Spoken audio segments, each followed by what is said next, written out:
Noticentro 1, CMI. Buenas noches, bienvenidos a las noticias. Los siguientes son los 3 hechos más importantes de hoy en Colombia. Hoy fue erradicada la ponencia de reforma pensional del Gobierno Nacional. El texto de 94 artículos mantiene el sistema de pilares: solidario, semicontributivo, contributivo y de ahorro individual. También recoge todo lo del fallo de la Corte Constitucional que ordenó que a las mujeres se les disminuya el requisito de cotización a 1000 semanas, lo cual se haría de manera progresiva hasta el 2036. Vamos a hablar más de esta noticia en nuestra emisión nacional a las 9 de la noche. A esta hora, con la evacuación de la Torre Colpatria, finaliza el simulacro distrital. Más de 2 millones de ciudadanos y más de 8.000 empresas en Bogotá participaron de la actividad con la que la capital busca medir la capacidad de respuesta ante una emergencia de gran magnitud. Durante la jornada hubo rescate en alturas. 2 personas atrapadas a más de 40 metros en la rueda de la fortuna del Parque Salitre Mágico fueron auxiliadas por los bomberos por primera vez en 15 años. Se hizo un simulacro nocturno. En la Torre Colpatria se recrea a esta hora una emergencia por incendio y explosión. A las 9 de la noche el turno será para los conjuntos residenciales, y es que más del 70% de los bogotanos viven en apartamentos y la gran mayoría desconoce qué hacer en caso de emergencia. Ampliación de esta noticia en nuestra emisión nacional a las 9 de la noche. El precio del dólar subió en este miércoles 65 pesos. Se cotizó en promedio a 4.252 pesos. El alza se da por el posible incremento de las tasas de interés en Estados Unidos y por la caída en el precio del petróleo del día de hoy. Solo en los últimos 3 días la divisa ha subido 200 pesos, una tendencia que se mantendría en los próximos días. Ampliación de esta noticia en nuestra emisión nacional a las 9 de la noche. Las siguientes son las noticias más importantes del mundo hoy. Histórico. El Papa Francisco da voz y voto a las mujeres en el sínodo que definirá el futuro de la Iglesia Católica. Tiroteo en Massachusetts, Estados Unidos, deja varias víctimas. Comienza la lucha de poderes en la Cámara de Estados Unidos por la presidencia del Congreso.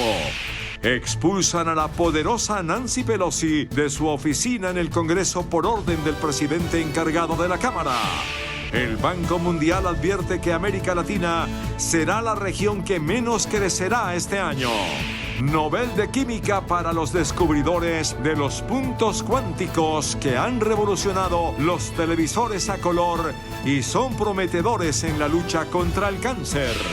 Autoridades lanzan alerta en Uruguay por los gota a gota de colombianos. Ecuador anuncia que militares de Estados Unidos podrán realizar operaciones en su territorio. Con Claudia Palacios y Margarita Ortega.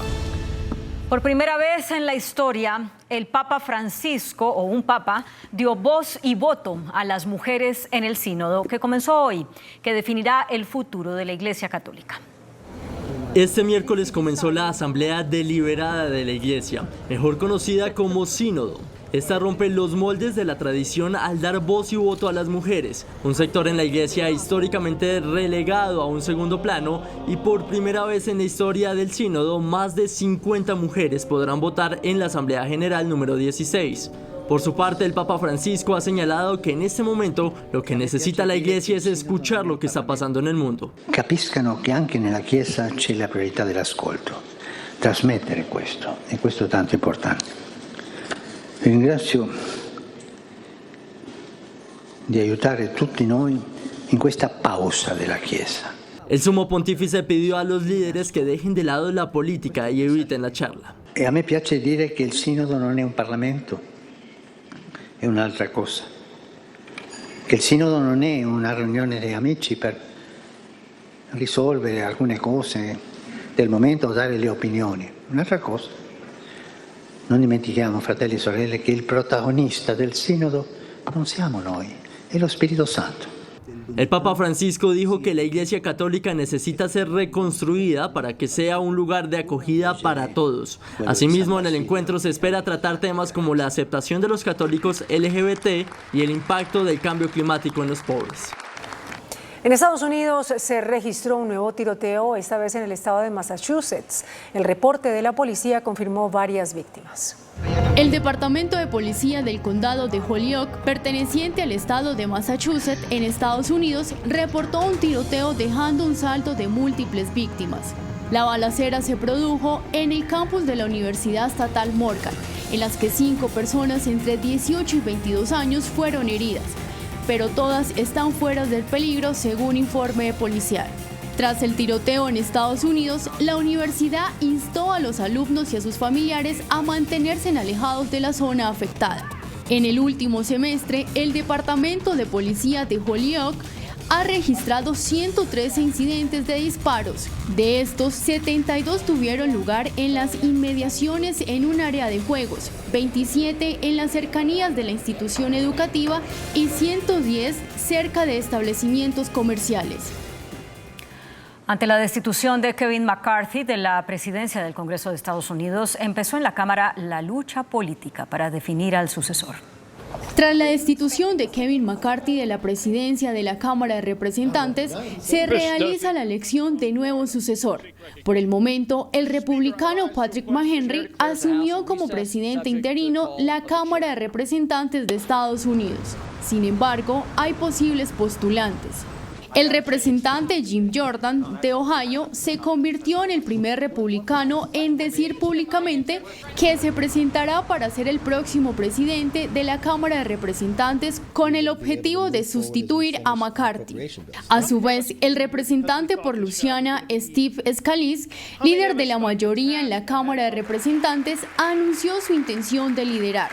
Por otro lado, el representante republicano de Oklahoma, Kevin Hart, dijo que está considerando una carrera para el liderazgo. Se espera que la siguiente semana se defina quiénes serán los postulantes para que se pueda votar y elegir el nuevo sucesor. Y entre tanto, desocupan la oficina de la histórica representante demócrata Nancy Pelosi en el Capitolio. La expresidenta del Congreso acusó al nuevo presidente interino de la Cámara, Patrick McHenry, de echarla de su espacio de trabajo con la intención de dárselo al recién destituido Kevin McCarthy. El Papa Francisco lanzó una seria advertencia al mundo respecto al cambio climático. El Papa emitió una declaración oficial de manera escrita en la que se dice que los efectos del cambio climático son ya irreversibles y devastadores para la humanidad. El pontífice culpa a las grandes industrias, así como a los líderes mundiales. El líder católico también llamó a los negadores del cambio climático, diciendo que a pesar de todos los intentos de negar, ocultar, descubrir o relativizar el problema, los signos del cambio climático ya están aquí y cada vez son más evidentes. El Papa agregó una cita, que el mundo en el que vivimos se está colapsando y puede estar acercándose a un punto de ruptura. Un nuevo informe del Banco Mundial señala que América Latina será la región con menor crecimiento en todo el mundo en este 2023. El Banco Mundial estima que América Latina no crecerá lo suficiente económicamente para abordar la reducción de la pobreza y el desempleo. Hasta el mes de octubre se vio un incremento del 1.4%, por debajo de las demás regiones. Según el más reciente informe económico, América Latina y el Caribe esperan tasas del 2.3% y 2.6% para el 2024 y 2025. Entre las economías más grandes, Argentina y Chile verán contracciones económicas este año de menos 2.5% y menos 0.4% respectivamente. Mientras tanto, el Producto Interno Bruto de Perú crecerá un 0.8% y el de México un 3.2%. Por su parte, el de Colombia un 1.5%. El Premio Nobel de Química le fue otorgado a 3 investigadores por el descubrimiento de los puntos cuánticos que permitieron revolucionar, entre otras cosas, los televisores a color y también la lucha contra el cáncer.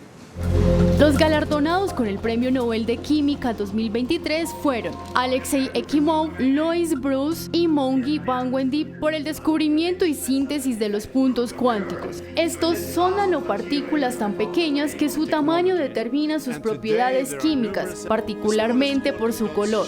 Es la luz que vemos en una pantalla de televisión LED.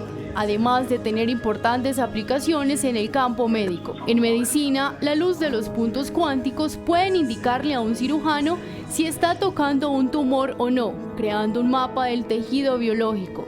De cara al futuro, los investigadores creen que podrán ser utilizados para crear sensores pequeños o aparatos electrónicos flexibles. Desde su descubrimiento, estos han traído grandes beneficios a la humanidad, pero su potencial de aplicación podría ir más allá de las luces LED y el análisis de tejidos biológicos. Los 3 investigadores creen que los puntos cuánticos podrían contribuir a un futuro a la electrónica flexible o la comunicación cuántica cifrada, entre otras materias innovadoras. La policía de Uruguay está en alerta por presunta actividad de préstamos gota a gota de colombianos. Esta advertencia surge después de que se capturaran 18 ciudadanos colombianos y fueran imputados por delitos que incluyen usura, asociación para delinquir y violencia privada, por presuntamente haber hostigado a personas a quienes les prestaban dinero de manera irregular con altos intereses. Según la Fiscalía de Uruguay, las investigaciones iniciaron a partir de una denuncia anónima con la que la policía comenzó a indagar sobre la presunta existencia de este grupo que prestaba dinero en efectivo a emprendedores y a comerciantes con intereses del 20% y en plazos de 20 a 24 y 30 días. El derrumbe de un edificio en La Habana, Cuba, dejó 2 personas muertas, 2 heridas y 13 familias afectadas. En la edificación vivían 55 personas. Una de las posibles causas del desplome del edificio es su antigüedad y la falta de mantenimiento.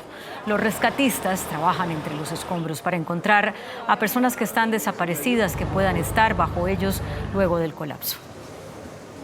Ecuador anuncia apoyo de militares estadounidenses para mejorar su seguridad. El país vecino anunció esta semana que permitirá que soldados norteamericanos realicen operaciones en su territorio con el objetivo de enfrentar actividades ilegales como el narcotráfico y la trata de personas. Esta sería la segunda vez que Ecuador se abre a la cooperación militar con Estados Unidos. Una empresa de origen japonés lanzará una moto compacta que será plegable y eléctrica. Esta es la Moto Compacto, una propuesta de vehículo urbano multifuncional eléctrico que se presentará en el próximo Salón de la Movilidad de Tokio a fin de mes. Tiene una autonomía de 20 kilómetros con una duración de carga de 3 horas y media, gracias a su cargador instalado a bordo que se conecta a una toma casera de 110 voltios. La velocidad máxima es de 24 kilómetros por hora, gracias a los 490 vatios que provee el motor, exprimibles en una ciudad y reducibles al ser un vehículo plegable. A pesar de su austeridad, tiene las funciones básicas de comunicaciones y comodidades como asiento acolchonado, apoyapiés, bodega y hasta una manija para cargarla porque pesa menos de 20 kilos. Se prevé que su precio en Estados Unidos sea de $1.000, lo que equivale a cerca de 4,5 millones de pesos colombianos. Buenas noches. La plenaria de Cámara de Representantes desbarató su quórum hoy y evitó o frustró la votación en segundo debate del proyecto de reforma a la salud. La coordinadora ponente, Marta Alfonso, concedió a nuestro director, Yamid Ahmad, una entrevista hablando sobre el acuerdo inicial que se había logrado en la Comisión Accidental con la mayoría de congresistas para que ese proyecto se votara hoy. Muy buenas noches. La Comisión Accidental nombrada en el Congreso de la República sobre reforma a la salud, concluyó su función, pero no pudo lograr acuerdos definitivos sobre 4 puntos fundamentales. 1. La función exacta de las EPS, futuro. 2. El periodo de transición de un sistema a otro sistema. 3. el modelo de aseguramiento. Y 4, el giro directo a los prestadores por parte de la ADRES. Nuestra invitada esta noche es la señora representante a la Cámara, la doctora Marta Alfonso, quien es posiblemente una de las parlamentarias que más conoce el tema sobre el cual vamos a tratar. Ella es ponente del proyecto de reforma a la salud. Doctora Marta, muy buenas noches. ¿Cómo destacaría usted el acuerdo logrado? Buenas noches, Yamid. Muchas gracias por la invitación. Yo creo que es un acuerdo muy positivo que permitió abrir nuevamente la reforma al debate público y ciudadano. Se hicieron 5 mesas de trabajo para discutir el articulado de la reforma, cerca de 150 intervenciones de actores de la sociedad civil que cuestionaron, aportaron, celebraron los distintos artículos con aportes muy específicos, con documentos que se aportaron. Y luego de 3 días de escucha a la ciudadanía, trabajamos con los congresistas comisionados en esta comisión accidental, que fue una iniciativa de la representante Julia Miranda, en el análisis de toda esta información, y fuimos discutiendo, recogiendo esos argumentos de la ciudadanía, recogiendo los argumentos de los congresistas, pero además tuvimos todo el tiempo el acompañamiento técnico del gobierno, que participó también en la discusión, dando claridades, profundizando temas en los que no había claridad, y eso fue permitiendo, creo yo, un muy buen acuerdo que fortalece el articulado, lo mejora, pero por supuesto hubo puntos en donde no hubo acuerdos, como ya usted lo ha señalado. Pero entonces, doctora Marta, ¿qué va a pasar finalmente con las EPS? ¿Siguen o no siguen? Las EPS se transforman en gestoras de salud, cambia su rol. Hoy ellas tienen un rol en el que reciben los recursos de la salud del Estado a través de algo que se llama la unidad de pago por persona. Por cada afiliado que tienen, el Estado colombiano les reconoce un rubro mensual, y ese recurso en adelante es administrado por ellas. Ellas contratan a los prestadores de servicios, definen cómo se organizan las redes de salud, auditan esos prestadores de servicios, definen cómo se organizan los paquetes o programas y las tarifas que se ponen a esos paquetes o programas. En lo que creemos muchos es una posición dominante que ha generado brechas de inequidad muy profundas en el sistema de salud colombiano. Cambian con la reforma propuesta por el gobierno a un actor del sistema de salud que ayuda en la coordinación, en la logística de esas redes de servicios de salud, ayuda a que el paciente transite por esas redes de servicios, pero van a tener un pago por una función logística, operativa, administrativa y de auditoría, pero quien administra los recursos es el Estado a través de la ADRES, y quien organiza las redes de servicios mediante autoridad sanitaria es el Ministerio de Salud, en coordinación con el resto de actores del sistema. Entonces las EPS cambian en su rol y por tanto se transforman. Pero a ver, doctora Marta, había un expresidente que decía: y ahora que estamos tan buenos, ¿para dónde nos vamos? Quiero decir esto: el 98% de la población colombiana, doctora Marta, tiene una EPS, está asegurada. Si el 98% de la población está asegurada, ¿para qué la desaseguran? No se asegura, no se desasegura a nadie. Cambia la lógica con la que se comprende el aseguramiento. Hoy efectivamente tenemos una cobertura en afiliación a servicios de salud en teoría del 98%, pero eso no significa tener acceso a los servicios de salud. Muchas personas en Colombia no tienen acceso expedito a los servicios de salud y para acceder a esos servicios pasan una serie de barreras administrativas, distancias muy largas para poder acceder. En cerca de 600 municipios de Colombia, lo único que existe es un hospital de primer nivel de carácter público para poder atender la salud de la población. La infraestructura hospitalaria se desarrolló solamente desde el sector privado y sobre todo concentrada en grandes ciudades e incluso en zonas de las ciudades.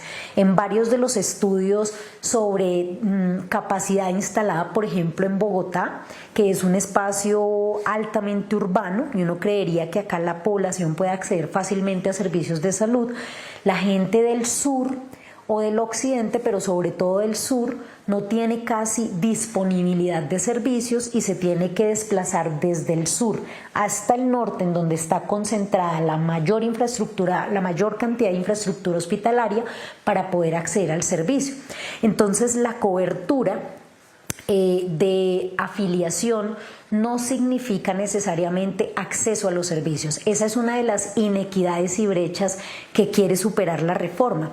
Cambia el modelo de aseguramiento. Todos y todas vamos a estar asegurados como antes, solo que con otra lógica. El aseguramiento universal de la salud es un modelo en el que se financia por parte del Estado, por parte de los trabajadores que tienen capacidad adquisitiva y por parte de los empleadores. Eso todo va a un fondo común de salud que asegura que el día que una persona se enfermó, se accidentó, necesitó una cirugía, tuvo una enfermedad grave y costosa, no se arruine su bolsillo, su familia, sus finanzas por acceder a los servicios de salud, sino que está subsidiado de manera solidaria a través de ese fondo de salud. Ese es el aseguramiento universal en cualquier sistema. En Colombia teníamos un aseguramiento o tenemos todavía un aseguramiento que tiene una lógica individual. Yo aseguro la salud de la persona, pero eso significa afiliarlo a una EPS y, como insisto, no necesariamente significa acceder a los servicios porque están mal distribuidos y mal organizados. Entonces, esta reforma lo que dice es hay que cambiar a una lógica de aseguramiento social que garantice que todas las personas accedan de manera universal a los servicios de salud. Por eso cambia la lógica a un aseguramiento social. Todos vamos a estar asegurados, la lógica de aseguramiento universal se mantiene, la financiación se mantiene, lo que cambia es la manera de concebir ese aseguramiento que va a tener un mayor control del Estado en la organización de los servicios de salud para garantizar que todos y todas tengamos acceso. Pero a ver, doctora Marta, utilizando ejemplos. Una persona que tiene hoy su salud asegurada en Colsanitas, por dar un ejemplo, ¿pierde su seguridad con Colsanitas? Sí, entrará a ser parte muy posiblemente de los centros de atención primaria que tiene Colsanitas. No va a estar adscrito a ese centro de atención y no a una EPS. Los centros de atención primaria son que muchos, la gran mayoría, son de carácter privado en Colombia porque la infraestructura hospitalaria pública se rezagó, se cerró, fue destruyéndose, no se repuso, cierres de hospitales por todo el país. Entonces el crecimiento de la infraestructura hospitalaria de carácter privado pues creció exponencialmente en el país. Hoy cerca del 80-85% de la infraestructura hospitalaria disponible es privada, o prestadores independientes o los conglomerados económicos de las mismas EPS que han ido construyendo centros de atención primaria. Entonces yo ya no voy a estar inscrito a una EPS, sino a un centro de atención primaria. Muy posiblemente ese centro de atención primaria puede ser de Colsanitas, de Salud Total, de Compensar, de cualquiera de las EPS que han construido infraestructura hospitalaria. La entrada al sistema no será a través de una EPS, sino que la entrada al sistema será a través de un centro de atención primaria en salud que garantiza que esa persona tenga un monitoreo permanente de su estado de salud. No entra porque está enferma y se le perdió al sistema, sino que entra al sistema a través de ese centro de atención primaria.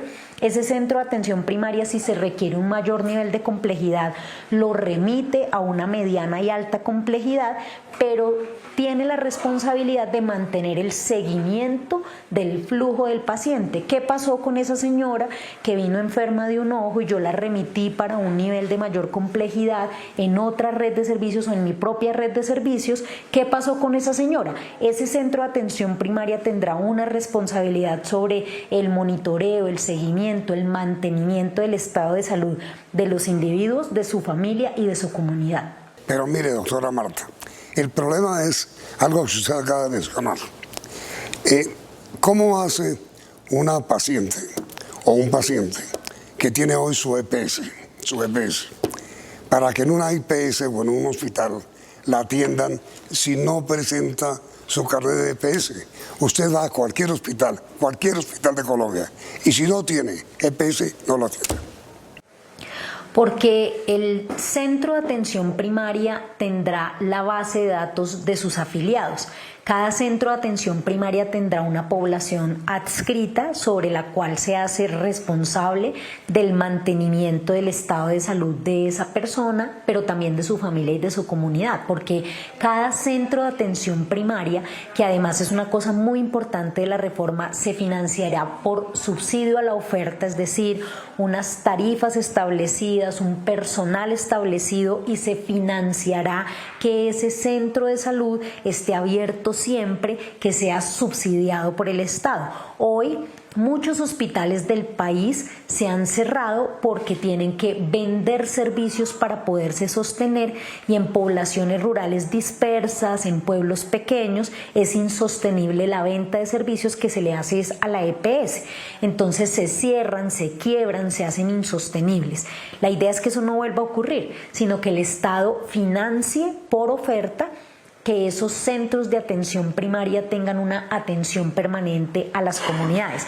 Tendrán unos equipos de salud que son los que le hacen seguimiento, monitoreo al estado de salud de su comunidad adscrita, de las familias, de la persona que llegó al centro de salud a solicitar un servicio médico, y que ese centro de atención primaria es el que garantiza que yo acceda a los demás servicios con el apoyo de las gestoras, porque ellas precisamente tendrán esa labor de coordinación y gestión de las redes de servicios para que yo, si necesito una mayor complejidad, pueda rápidamente encontrar quien me atienda dentro de esa red de servicios que funcionará de manera coordinada y complementaria. Pero mire, doctora Marta, lo que no se entiende es esto. ¿Por qué razón, para darle servicio de salud, atención primaria, a quienes no lo tienen, se lo quitan a las que lo tienen? No, nadie va a perder el servicio de salud, todo lo contrario. Lo que pretende la reforma es que el acceso sea universal. Las personas en el campo van a tener posibilidades de acceder a un centro de atención primaria financiado por el Estado, pero las personas, por ejemplo, de un barrio como el Chicó, como en barrios, digamos, de estrato 5 o 6, tendrán también sus centros de atención primaria cerca a su casa y estarán adscritos a ese centro de atención primaria. Así que nadie pierde la posibilidad de estar asegurado. Todas las personas en Colombia vamos a estar aseguradas por el Estado, que es lo mismo que pasa hoy.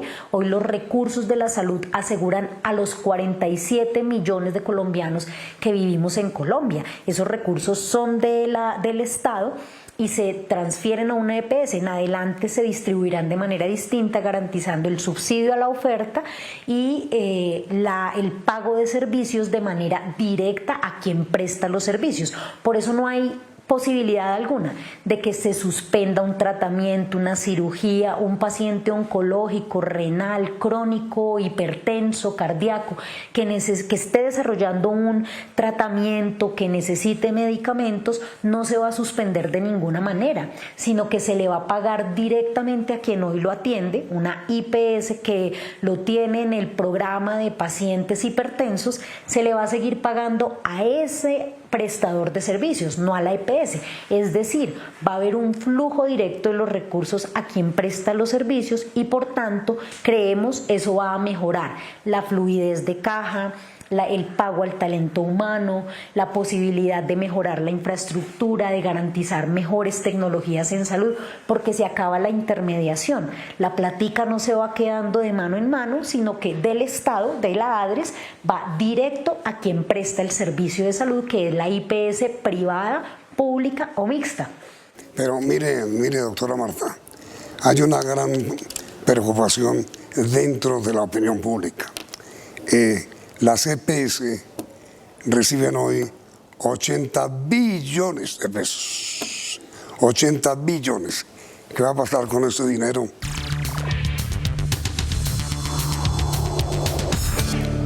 A ver, doctora Marta, ponente, coordinadora de ponentes de la reforma a la salud. ¿Qué va a pasar con esos 80 billones de pesos? Esos 80 billones de pesos se van a mantener a través de una administradora de los recursos de seguridad social en Colombia que se llama ADRES, tal cual como hoy sucede. Hoy tenemos un recaudador único que es ADRES, administra esos recursos y se los pasa a las EPS mensualmente, 6.6 billones aproximadamente este año. Esa plata se le pasa a las EPS y ellas, como les decía hace un rato, administran el sistema. Esa plata va a seguir ahora administrada por el recaudador único que tenemos, que crece en responsabilidades y capacidades para que ya no lo hagan privados de manera intermediada, sino para que lo haga directamente una entidad del Estado que le paga de manera directa a quien presta el servicio de salud. Por eso creemos que al eliminar esa intermediación financiera se superan muchos problemas que ha tenido el sistema de salud, como por ejemplo que no le llega la plata a quien presta el servicio y termina asegurando comercialmente la deuda es quien prestó el servicio y no la EPS. Cuando una EPS se quiebra, la deuda la asumen los hospitales, los trabajadores a quienes no se les paga, la IPS privada, el proveedor de medicamentos, de insumos, que se queda con la deuda porque la EPS se declara ilíquida, se quiebra. Lo que hace este sistema es que de manera directa esa plata que hoy hay disponible para atender la salud de los colombianos va de manera directa a quien prestó el servicio. Por eso decimos que al eliminarse esa intermediación financiera va a haber una garantía mayor de prestación de servicios y no hay posibilidad alguna de que entonces se discontinúe ningún servicio de salud, ningún medicamento. Al contrario, se va a fortalecer la capacidad de prestar el servicio de salud y por tanto se va a fortalecer el acceso, que es en donde mayor problema tenemos hoy. Mire, doctora Marta, todos, tal vez menos uno, los hospitales del país están en quiebra. Todos dan pérdida. ¿Quién va a asumir ese sostenimiento del funcionamiento adecuado de un hospital en Colombia, un hospital público?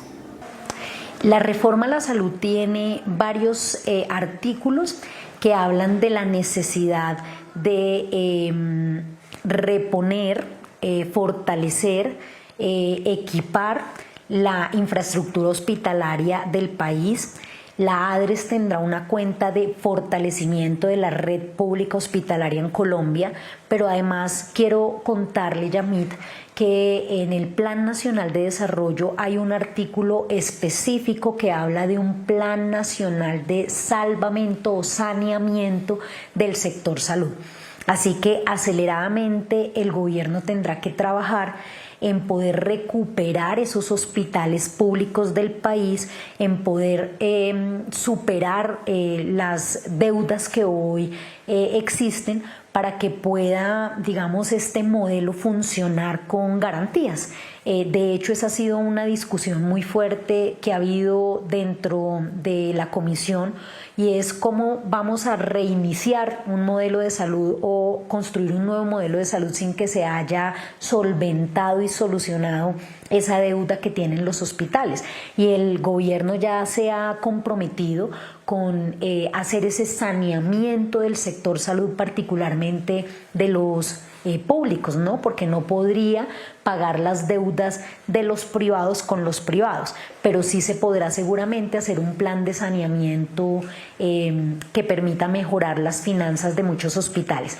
Lo segundo es que en adelante, cuando se apruebe la reforma a la salud, los hospitales de primer nivel, que son los que están en peores condiciones en el país, muchos de ellos se han cerrado y por eso es tan difícil para mucha gente en las zonas más alejadas poder acceder a servicios, se financiarán por oferta, lo que significa que se pagará su médico, su enfermera, su personal administrativo, sus equipos territoriales de salud de manera subsidiada por el Estado. De esa manera se sostendrán no por venta de servicios, sino por subsidio a la oferta.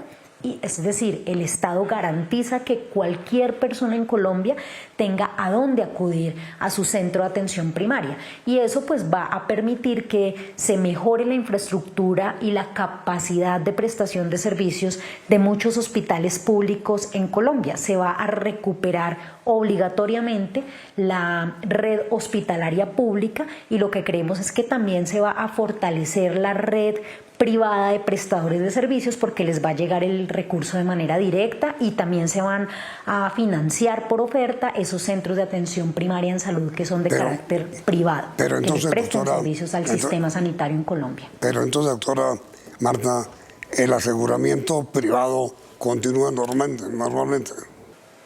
Si una persona compra una póliza de servicios de salud, un plan complementario, un paquete de salud privado, por supuesto que se mantiene. Quienes tienen el poder adquisitivo para comprar esas pólizas o paquetes complementarios o de carácter privado o un seguro de salud, por supuesto que lo puede seguir haciendo. Eso no genera, la reforma no modifica de ninguna manera ese servicio que pueden prestar los privados. Y mire, doctora Marta, escucho. La pregunta final. ¿No está el país corriendo el riesgo con esta reforma de volver al mal recuerdo del Seguro Social? No, señor, de ninguna manera, porque el Seguro Social concentraba una cantidad de funciones y por tanto generaba una también monopolización del manejo de la política sanitaria, de la prestación de servicios. Era un momento además en el que no había desarrollo de todos los sistemas de información, de las tecnologías de salud, de la infraestructura hospitalaria que hoy tenemos. No hay ni la más mínima posibilidad de que todo se concentre en una sola entidad pública. Al contrario, lo que se está haciendo con la reforma a la salud es distribuir de acuerdo a las competencias lo que cada cual debe hacer en el sistema de manera integrada para que haya mayor coordinación, mayores posibilidades de transferir al paciente, al usuario, durante una red o por dentro de una red de servicios. Cada cual asume su competencia para que haya complementariedad y garantía universal del acceso a la salud. Así que no hay ni la más mínima posibilidad. Privados van a seguir prestando servicios, el 85% de la red hospitalaria en Colombia es privada, de independientes, de pequeñitos, de grandes conglomerados privados. Se fortalece también la red pública hospitalaria, se fortalecen las secretarías de salud para que ellas ayuden a organizar esas redes de servicios, a darle integralidad a la atención. Por tanto, eso nos va a permitir que haya una complementariedad en las acciones y no una concentración como lo hacía el Seguro Social. Pues ojalá, doctora Marta Alfonso, coordinadora ponente del proyecto de reforma a la salud, todo sea así. Mil gracias por haber atendido esta invitación. Dios quiera. Igualmente ha sido. Bueno, muchas gracias a usted, Yamil, por este espacio. A usted, doctora Marta, muchas gracias. Y a ustedes televidentes, gracias por la sintonía y continúen aquí en Noticentro 1. CM. Noticentro 1, CMI. Bloqueo en Hidroituango pone en riesgo la seguridad energética del país. EPM alerta por graves consecuencias. Cambios en ponencia de reforma pensional. Se reducen gradualmente semanas de cotización para las mujeres. Se fortalece Colpensiones y habrá subsidios para personas que no alcancen a completar su cotización. Alerta por alianza entre disidencias y el ELN para atacar la fuerza pública. Se disparan secuestro y extorsión en todo el país. Respuesta del fiscal al presidente. Descarta presiones a Nicolás Petro. Todo es legal, dice. Alerta por fraudes con seguro de accidentes. Ese seguro no debería existir, dice ministro de Salud. Gremios critican informe de reforma a la salud.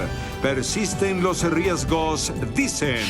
Avioneta se precipita a tierra en Cundinamarca. 2 muertos.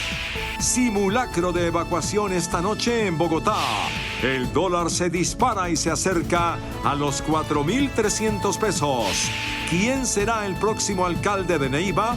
Encuesta. Con Claudia Palacios y Margarita Ortega. Iniciamos nuestra segunda hora de noticias. Atención, la seguridad energética del país estaría en riesgo. Las empresas públicas de Medellín, EPM, denunciaron que un bloqueo no ha permitido el ingreso de alimento para al menos 3.000 trabajadores y contratistas que laboran en Hidroituango. Según la compañía, este bloqueo afecta el sistema energético nacional y podría obligar a la suspensión de operaciones de 2 unidades de Hidroituango. Así se ve desde una cámara de seguridad el bloqueo que impide el acceso de alimentos y ambulancias a Hidroituango.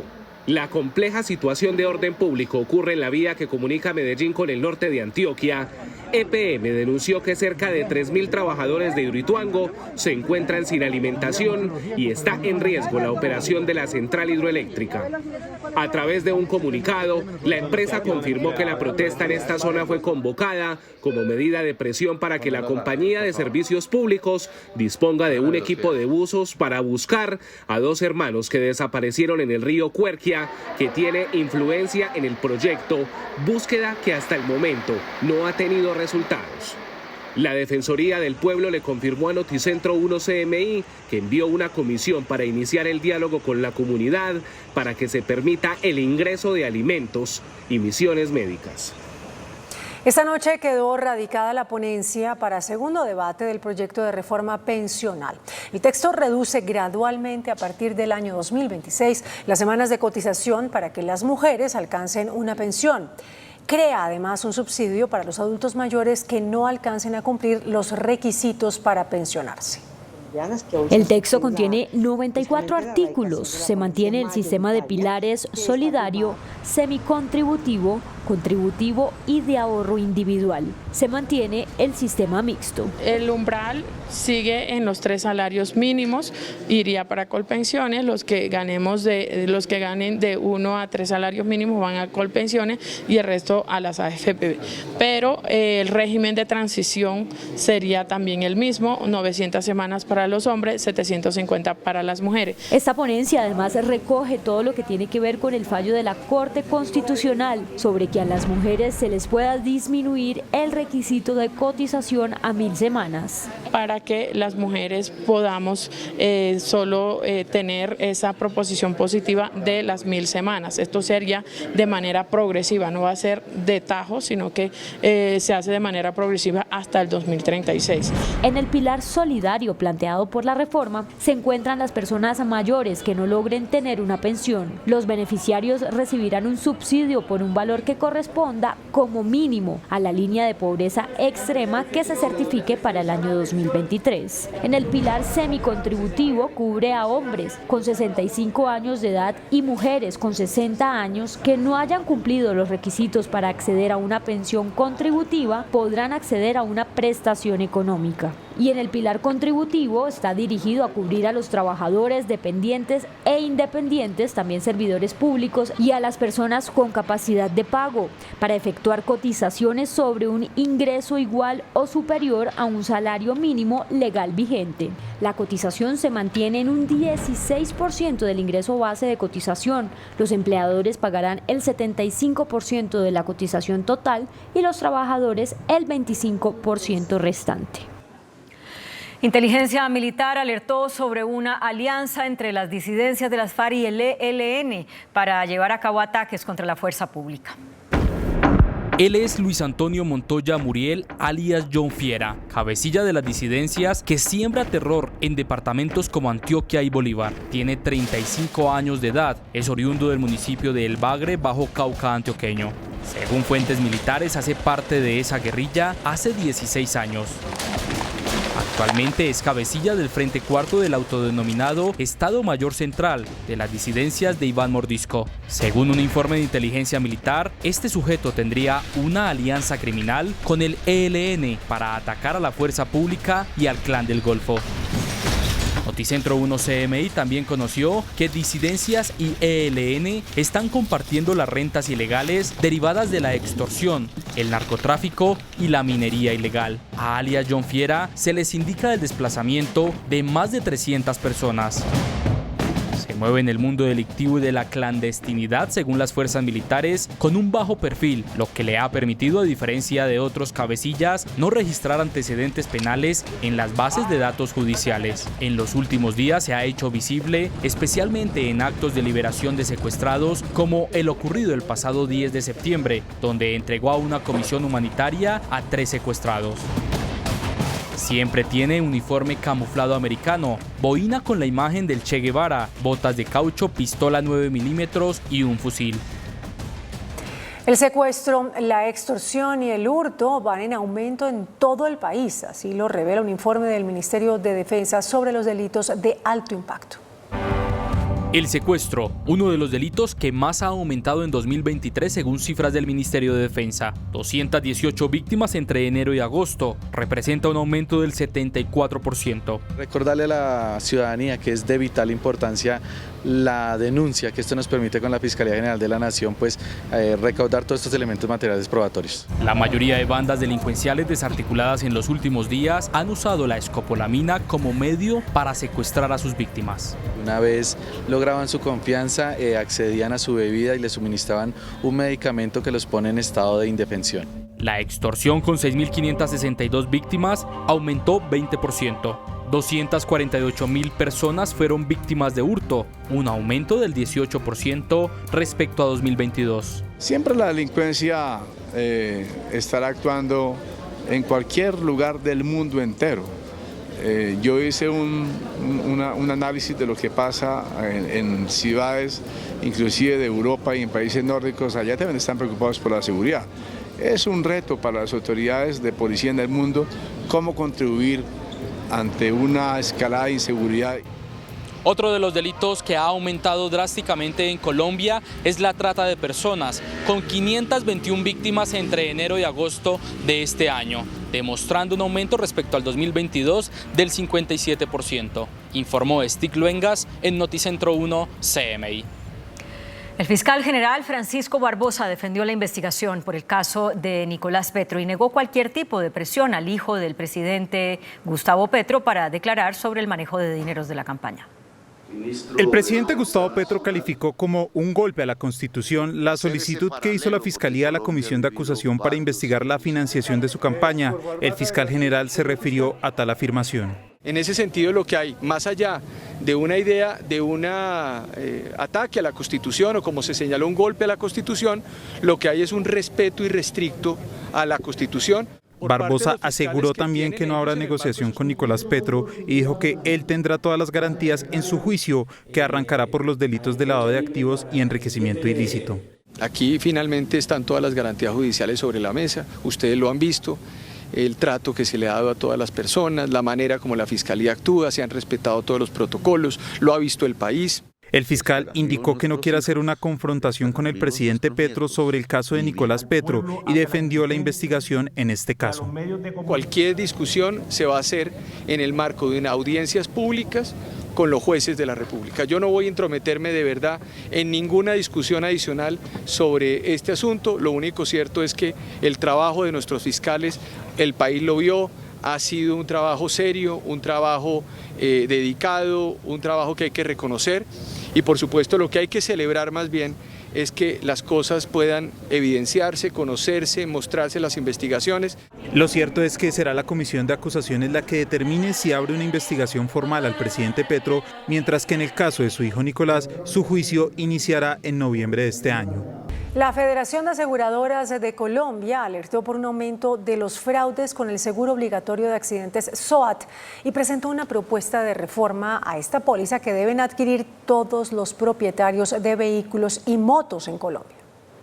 De acuerdo con Fasecolda, en lo transcurrido de 2023 se han reportado 5.267 casos de fraude en el SOAT, cuyo valor asciende a 2.650 millones de pesos. Desde el gremio hicieron un llamado a los usuarios. Una situación en la que a la gente la engañan por vías sobre todo digitales, con mucha frecuencia a través de WhatsApp.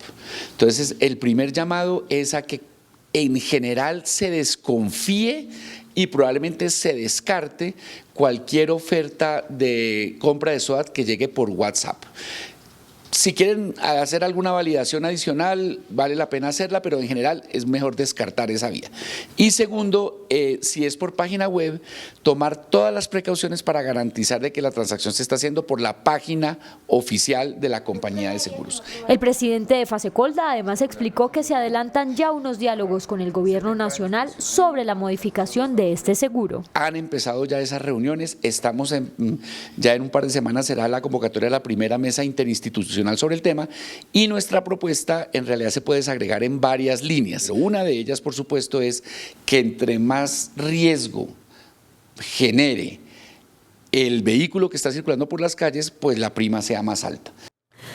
Por su parte, el ministro de Salud, Guillermo Alfonso Jaramillo, aseguró que el SOAT no debería existir debido a los altos niveles de evasión y de corrupción que se registran sobre esa póliza. El sector salud adelanta investigaciones para determinar las distintas modalidades que usan para desfalcar el SOAT. No debería existir un SOAT. Eso debería estar todo dentro del sistema de salud. Si uno tiene un accidente y estamos todos dentro de un sistema, debería ser atendido. En las ciudades intermedias van a una sola clínica. A una sola clínica. Cogen toda la carne y cuando ya se acabó, ya terminó el SOAT, lo mandan al hospital público. Entre tanto, se expidió una resolución para agilizar la facturación y cobro de accidentes. Que facilite la facturación, pero que también genere una liquidez a los mejores facturadores, digamos, que hay. En sus declaraciones, el ministro también anunció que a través de una resolución se declaró de interés público un medicamento para tratar el VIH, con el fin de suministrar a todos los pacientes. En vez de estar pagando cerca de 5 millones, 4 millones, 800 mil, casi 5 millones de pesos por un tratamiento, nosotros podríamos pagar 173 mil pesos por un tratamiento y de esa manera hacer viable de que las personas puedan tener un medicamento efectivo. El ministerio ya cuenta con los más de 21.000 millones de pesos para adquirir el dolutegravir. Gremios de la salud y la CPS aseguran que con el informe sobre la reforma a la salud que elaboró la Comisión Accidental en el Congreso no se solucionan aún los problemas estructurales del sistema. A través de este comunicado, gremios y EPS aseguran que en la subcomisión no se resolvieron las dudas ni se modificaron los artículos que, según ellos, afectan a los usuarios en materia de atención en salud. Tampoco queda clara la responsabilidad de los actores del sistema.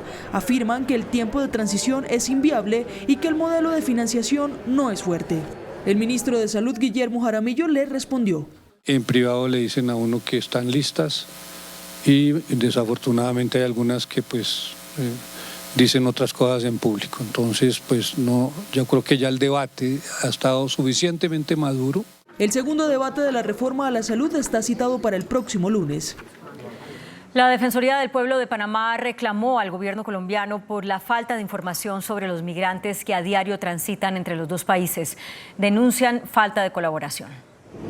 El defensor del pueblo panameño hizo un duro cuestionamiento al gobierno colombiano porque, según dijo, no ha permitido el intercambio de información sobre la crisis migratoria en el tapón del Darién.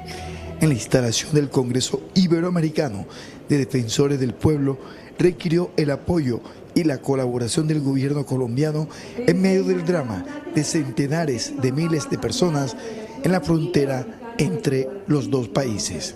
Simplemente el requerimiento que le hemos hecho al gobierno de Colombia también. Le hemos pedido a su excelencia, al señor presidente Gustavo Petro, que por favor ordene a Migración compartir información con Defensoría de Colombia y con Defensoría de Panamá.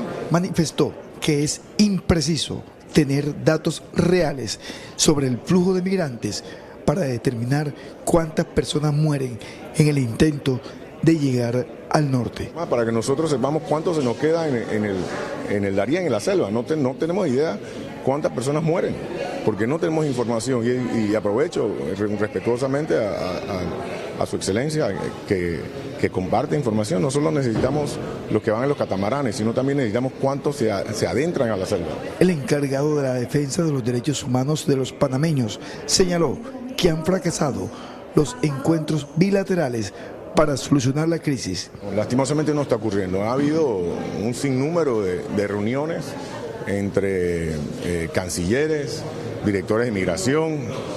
Hubo una reunión en Naciones Unidas entre su excelencia Laurentino Cortizo, el presidente de Panamá, y su excelencia Gustavo Petro. Sin embargo, a la postre no hemos tenido información veraz, objetiva y continua sobre las personas que entran en el tapón. Eduardo Leblanc actualizó las cifras de migrantes que han pasado por el Darién en este año y dijo que a la fecha ya son 413.333, el equivalente al 10% de la población de ese país. Una avioneta privada se precipitó a tierra en zona rural de La Vega, en Cundinamarca. De acuerdo con un reporte preliminar, 2 personas habían perdido la vida en el hecho. La aeronave cayó en zona boscosa de la vereda argentina. Según confirmaron los organismos de emergencias, se trata de una aeronave ultraliviana de matrícula HJ663 que cubría la ruta Medellín-Guaymaral. Y falleció en las últimas horas el cadete de la Fuerza Aérea Colombiana Juan David Díaz, quien resultó herido por el siniestro de una avioneta de instrucción en Cali. Juan David era oriundo de San Gil, en Santander, tenía 21 años. Estaba en la Escuela de Aviación desde el 2021. El cadete resultó herido luego de caerse la aeronave en el barrio Jorge Isaac de la capital del Valle del Cauca. En Bogotá, a esta hora, con la evacuación de la Torre Colpatria y de varios conjuntos residenciales, finaliza el simulacro de evacuación distrital. Más de 3 millones de ciudadanos participaron de la actividad que busca medir la capacidad de respuesta ante una emergencia de gran magnitud. Con esta señal se dio inicio al simulacro de evacuación en Bogotá. Por grupos y de manera organizada fueron evacuando empresas, jardines infantiles, conjuntos residenciales, entidades distritales y nacionales. Hasta se simuló la atención de heridos. Registramos en el ejercicio de simulacro un bloqueo por parte del Ministerio de Defensa sobre el espacio que está asignado como ruta de evacuación. También hubo rescate en alturas. 2 personas atrapadas a más de 40 metros en la Rueda de la Fortuna del Parque Salitre Mágico fueron auxiliadas por los bomberos. Nosotros llegamos a los 8 minutos, en donde tuvimos la oportunidad de hacer un avance con cuerdas y rescatarlos. La alcaldesa Claudia López participó del ejercicio desde el Comando de Ingenieros Militares. Tenemos que estar preparados. Nos ocurrió hace muy poco con ese temblor de 6.2 y podría volvernos a ocurrir. Así que tenemos que tener claro la ruta de evacuación, por dónde salir, cómo salir, dónde encontrarnos. Su atención, por favor. Un incendio se ha reportado en el edificio. Por favor, diríjase hacia la salida más cercana y abandone el edificio. Por primera vez en 15 años se hizo un simulacro nocturno en Bogotá. Aquí en la Torre Colpatria se recreó una especie de incendio y explosión. Por eso en este momento ustedes están escuchando las sirenas que ordenan la evacuación inmediata. Su atención, por favor. Un incendio se ha reportado en el edificio. Las evacuaciones más o menos en un orden de los 5 minutos, un tiempo bastante adecuado. En la versión número 15 del simulacro participaron más de 3 millones de bogotanos. La Justicia Especial para la Paz pidió perdón por la falta de acción del Estado para iniciar la búsqueda de víctimas del conflicto armado en el sector de La Escombrera, en la Comuna 13 de Medellín.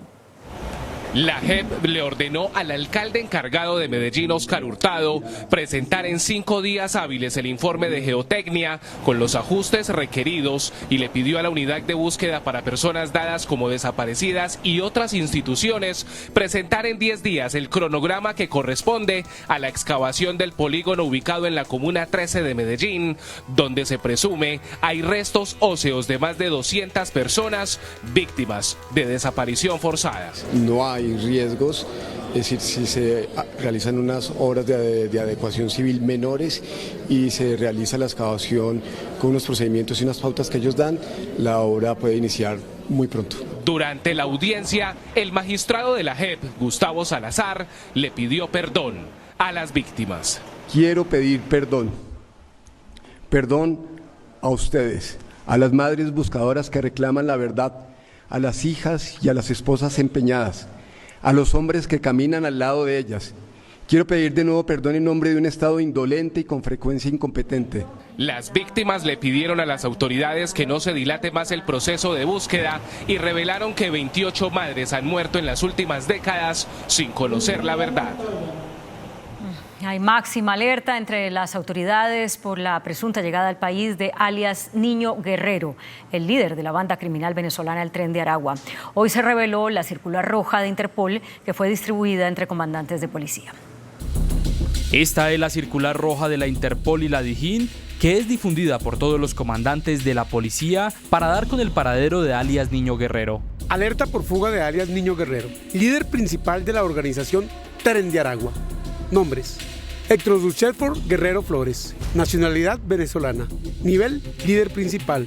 Estructura: Tren de Aragua, alias Niño Guerrero. La comandante de la Policía de Bogotá, general Sandra Hernández, envió este mensaje a todas las unidades. Respetuosamente me permito remitir el siguiente producto de Interpol de alerta por fuga de alias Niño Guerrero, líder principal del grupo criminal Tren de Aragua, el cual contiene información de la notificación roja de Interpol, datos biográficos, trayectoria criminal y demás información de relevancia para ser difundido a las diferentes dependencias de cada una de sus unidades, con el objetivo de advertir, ubicar y capturar ante una eventual presencia de este cabecilla criminal en cada una de sus jurisdicciones.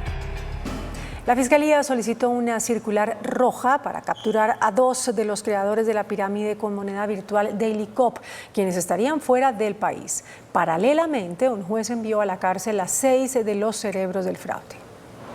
Un desfalco de más de 126.000 millones de pesos con una pirámide con monedas virtuales llevó a la cárcel a 6 empresarios que crearon un sofisticado esquema para estafar a miles de personas. Esas personas han enriquecido ilícitamente, es una organización criminal dedicada a la captación masiva y habitual de dineros a través de criptoactivos o criptomonedas de manera ilegal. La Fiscalía los señaló por 4 delitos, entre ellos lavado de activos y captación de dinero. El abogado de las víctimas aseguró que se vienen más capturas por este caso. La Fiscalía nos ha comunicado en buena hora que existe ya una orden de captura de una circular roja en contra de los líderes de esta organización criminal Dailycop, Juan José Benavides y Sebastián Betancourt. La Fiscalía ahora iniciará con la búsqueda de bienes para la reparación de las víctimas. El Tribunal de Bogotá condenó a 7 años de cárcel a 6 cirujanos estéticos por falsificar documentos. Según la investigación de la Fiscalía, los médicos habrían aportado información falsa sobre estudios en reputadas universidades de Brasil para homologar dichos títulos en nuestro país. El tribunal revocó así la decisión de primera instancia que los declaró inocentes y ordenó su captura inmediata. La Jurisdicción Especial para la Paz convocó una audiencia pública para el 14 de noviembre sobre las desapariciones ocurridas durante la toma y retoma del Palacio de Justicia. La JEP indagará en esta diligencia el estado de los cuerpos recuperados tras el holocausto del Palacio, ocurrido en noviembre de 1985. Medicina Legal y la Fiscalía deberán rendir informes. La Fundación Ideas para la Paz expresó en un informe que es incierto el impacto de la llamada paz total sobre la nueva política antidrogas.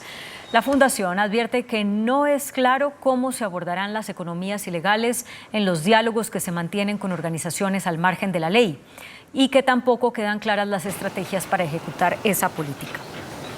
Ante el presidente Gustavo Petro presentaron hoy cartas credenciales 7 nuevos embajadores de países de Asia, Europa y América Latina, entre ellos el nuncio apostólico y el embajador de China. Desde las 11 de la mañana comenzaron a desfilar por la Casa de Nariño los nuevos embajadores para presentar las cartas credenciales ante el presidente de la República, que los acredita como representantes diplomáticos de sus países. El primero en hacerlo fue el nuevo nuncio apostólico, Monseñor Paolo Rudelli, delegado del Papa para Colombia. El siguiente, el embajador de la República Árabe Sahuari. Luego, la embajadora de los Países Bajos. Después, el nuevo embajador de Italia. Le siguió el embajador de la República Popular de China, a donde irá el presidente Gustavo Petro a final de mes para reunirse con el presidente de ese país asiático. Posteriormente, también entregó sus cartas credenciales la nueva embajadora de Costa Rica y también la nueva embajadora de la República de Alemania. El Papa Francisco por primera vez da voz y voto a mujeres y laicos en un sínodo de la Iglesia. El Banco Mundial estima que la economía de Colombia crecerá 1.5 al cierre del año. El Nobel de Química de 2023 es para el estudio de los puntos cuánticos. Noticias del Mundo en Noticentro 1 CMI. Este miércoles comenzó la Asamblea Deliberativa de la Iglesia Católica, mejor conocida como Sínodo. En este espacio, el Papa Francisco da por primera vez voz y voto a las mujeres y a los laicos y abre las puertas de la Iglesia a todos. Por su parte, el pontífice ha señalado que en este momento lo que necesita la Iglesia es escuchar lo que está pasando en el mundo. Según el informe del Banco Mundial, el pronóstico de crecimiento para Colombia disminuye 2 décimas al 1.5%, antes era del 1.7%. Aunque es mayor al que pronostica el Banco de la República de 0.9%, en América Latina se estima que el crecimiento económicamente sea del 2%, lo que no es suficiente para abordar la reducción del desempleo y la pobreza. El Nobel de Química 2023 se otorgó a 3 investigadores por el estudio de los 3 puntos cuánticos. Desde su descubrimiento, estos han traído grandes beneficios a la humanidad, pero su potencial de aplicación podría ir más allá de las luces LED y el análisis de tejidos biológicos. El precio del dólar se dispara. En la jornada de este miércoles logró tocar máximos de 4.300 pesos.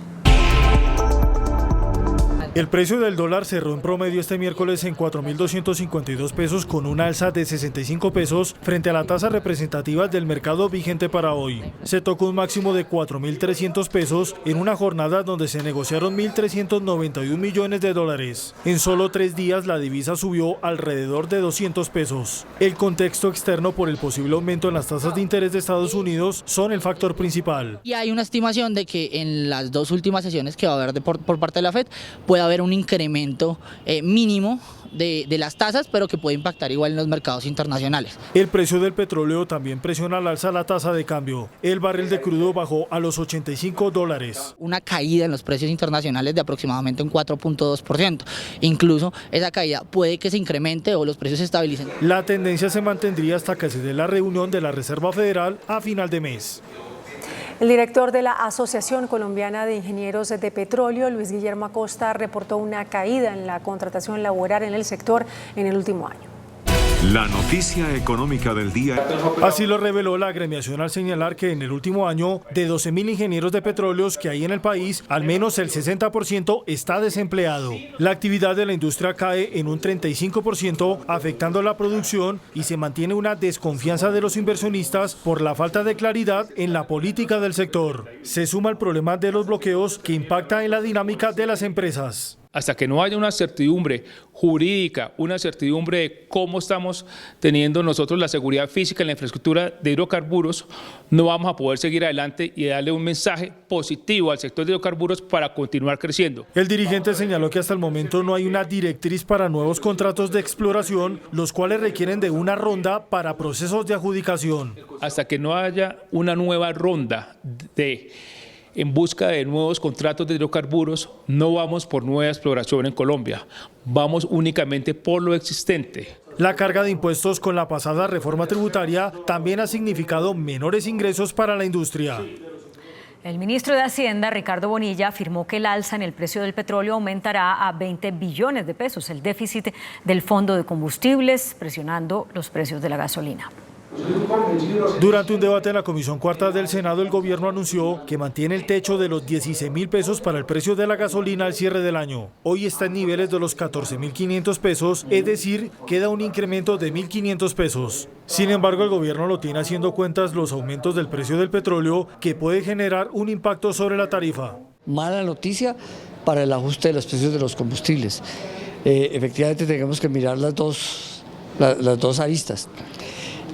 No creemos que sea una posición permanente en el mercado internacional, pero no depende de nosotros. Ya para el déficit del Fondo de Estabilización de Precios, se calcula que el monto pase de 17 billones a 20 billones de pesos al cierre del año. Este año cerraría, inicialmente estaba previsto 17 billones, pero con el aumento del precio del petróleo puede llegar a 20 billones. Se ratifica que el alza en el diésel será a partir del próximo año.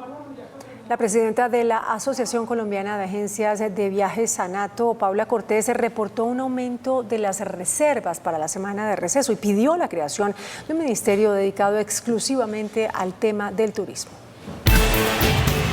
Una política de Estado que acompañe el turismo. Esa es la petición de ANATO para posicionar ese sector como una fuente principal de la economía colombiana, incluyendo la creación de un ministerio. El tema de infraestructura, el tema de competitividad, aeropuertos, por supuesto tenemos que seguir pensando en cómo vamos a ampliar el Dorado. No podemos pensar que a corto plazo, porque ya el Dorado se está sintiendo ya restringido, que es muy importante pensar realmente en tener un ministerio de turismo enfocado 100% a esta materia. Para la próxima semana de receso se estima que más de 150.000 viajeros salgan del país, registrando un crecimiento entre el 2 y el 6% comparado con el mismo periodo de 2022. Los precios al productor aumentaron 1,17% en septiembre, según el DANE. La explotación de minas y canteras registró un alza de 3,26% en las materias primas utilizadas para esas actividades. Para la industria manufacturera, los aumentos de sus materiales alcanzaron 0,15%. El gremio de los transportadores de carga lanzó una alerta por las alzas que afectan al sector y la creciente inseguridad en las vías. Durante la inauguración del Congreso de Colfecar en Cartagena, la presidenta del gremio planteó las preocupaciones del sector como la reforma laboral y el incremento del diésel que podría darse en los próximos meses. Este es el momento más complejo para nosotros porque en enero, si se incrementa el combustible, como lo viene haciendo con la gasolina, que ha sido realmente un incremento exponencial en menos de un año, pues a eso súmale también que va a incrementarse el salario mínimo, que van a incrementar como todos los años los peajes. Entonces pues realmente es una combinación, un cóctel de sobrecostos que realmente no somos capaces de asumir. Sumado a lo anterior, el tema de la inseguridad ha tenido un aumento significativo de acuerdo con las denuncias del gremio. El tema de la extorsión a empresarios es un tema supremamente preocupante porque ya se están tomando medidas violentas contra los empresarios que no quieren pagar la extorsión. Para el día de mañana se espera la llegada del ministro de Hacienda, Ricardo Bonilla. La Universidad de Externado le pidió a la Corte Constitucional que tumbe los artículos que permiten la creación del Instituto de la Gestión del Agua para La Guajira. Con ocasión de la emergencia económica que declaró en La Guajira el presidente Gustavo Petro y que fue tumbada por la Corte Constitucional, el gobierno autorizó la creación de un instituto para garantizar el acceso al agua potable en esa región. Aunque la Corte dispuso que se mantendrán vigentes los asuntos relacionados con el agua, la Universidad Externado considera que el instituto es inconstitucional. Así entonces uno no podría imaginar que se crean a través de este medio, del estado de excepción, pues instituciones con esa vocación de permanencia, porque pues hay otras vías ordinarias para tomar ese tipo de decisiones.